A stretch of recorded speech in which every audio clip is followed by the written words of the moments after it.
বড়ো মাধ্যমৰ বিদ্যালয়সমূহৰ সমস্যাসমূহ সমাধান কৰাৰ বাবে ৰাজ্য চৰকাৰে দেখুওৱা অনীহাক নিখিল বড়ো ছাত্ৰ সন্থাই ধিক্কাৰ দিয়াৰ লগতে প্ৰতিবাদী কাৰ্যসূচীও ৰূপায়ণ কৰিছে। শিশুৰ বিনামূলীয়া আৰু বাধ্যতামূলক শিক্ষাৰ অধিকাৰ আইন 2009 থকা সত্ত্বেও চৰকাৰে বড়ো মাধ্যমৰ সমস্যাসমূহ ইচ্ছাকৃতভাৱে জীয়াই ৰাখিব বিচাৰিছে বুলি অভিযোগ কৰিছে আপচুৱে।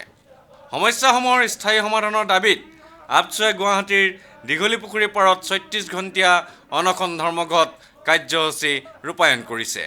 বড়ো মাধ্যমৰ 6টা মূল সমস্যা সমাধান কৰাৰ দাবীত নিখিল বড়ো ছাত্ৰ সন্থাই ৰূপায়ণ কৰা অনশন ধৰ্মঘটৰ বিষয়ে সন্থাৰ সাধাৰণ সম্পাদক ৰমিঅ' পি নাৰ্জাৰীয়ে কয়, আমি নিখিল বড়ো ছাত্ৰ সন্থাই বড়ো মাধ্যমৰ বিভিন্ন সমস্যাৱলী সমাধানৰ দাবীত বহু দিনৰ পৰাই আজি 5 দশক জুৰি আমি আন্দোলন চলাই আহিছোঁ। কিন্তু অসম চৰকাৰে আজিও এই সমস্যাসমূহক জানিও নজনাৰ ভাও জুৰি সমাধান কৰি দিয়া নাই।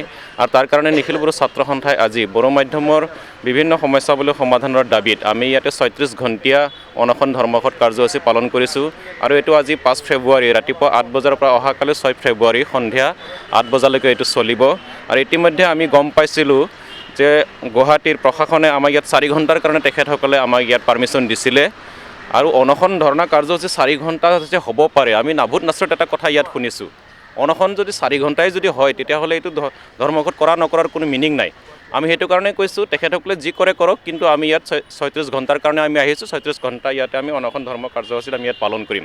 আৰু অসম চৰকাৰক আমি সকীয়াই দিব বিচাৰিছোঁ, শিক্ষা আজি মৌলিক অধিকাৰত পৰিণত হৈছে, এটা আইনত পৰিণত হৈছে। গতিকে এই সাংবিধানিক অধিকাৰক কোনো এটা শিশুকে শিক্ষাৰ পৰা বঞ্চিত কৰিব অসম চৰকাৰে নোৱাৰে, আৰু সেইটো অধিকাৰ অসম চৰকাৰৰ নাই। ইতিমধ্যে আমি দেখিছোঁ ৰাষ্ট্ৰীয় যি শিক্ষা অধিকাৰ আইন, এই শিক্ষা অধিকাৰ আইনৰ লগত অসমত ডক্টৰ হিমন্ত বিশ্ব শৰ্মাই, শিক্ষামন্ত্ৰী হিমন্ত বিশ্ব শৰ্মাই যোৱা 2011 চনত যি এটা আইন ইয়াত প্ৰণয়ন কৰিলে, সেই আইনটো ৰাষ্ট্ৰীয় শিক্ষা অধিকাৰ আইনৰ সম্পূৰ্ণ পৰিপন্থী। আৰু এই আইনখনে বড়ো মাধ্যমক ধ্বংস কৰা হ'লে ঠেলি নিয়াটো আমি দেখিবলৈ পাইছোঁ। সেইকাৰণে আমি তীব্ৰ ভাষাৰে অসমৰ শিক্ষামন্ত্ৰী ডাঙৰীয়া, অসমৰ মুখ্যমন্ত্ৰী ডাঙৰীয়াক আমি ধিক্কাৰ দিব বিচাৰিছোঁ যে এনেকুৱা এখন আইন তেখেতে অসমত প্ৰৱৰ্তন কৰিলে, যি আইনৰ দ্বাৰা ইয়াত বড়ো মাধ্যম ধ্বংসৰ এটা ষড়যন্ত্ৰ কৰাৰ নিচিনা আমি অনুভৱ হৈছোঁ। ডক্টৰ হিমন্ত বিশ্ব শৰ্মাই কয় যে অসমত বোলে আটাইতকৈ বেছি আন্দোলন হয়। তেখেতে কৈছে যে অসমত আটাইতকৈ বেছি আন্দোলন হয়, পৃথিৱীৰ আটাইতকৈ বেছি আন্দোলন অসমত হয় বুলি কয়। আৰু তেখেতে কৈছে আন্দোলন কৰাতকৈ ড্ৰাগছ খোৱা বেছি ভাল, মদ খোৱা বেছি ভাল বুলি তেখেতে কয়। আজিৰ দিনত যদি আমি আন্দোলন নকৰাকৈ যদি থাকোঁ, তেতিয়াহ'লে বড়ো মাধ্যমৰ সমস্যা তেখেতে সমাধান কৰি দিব নেকি?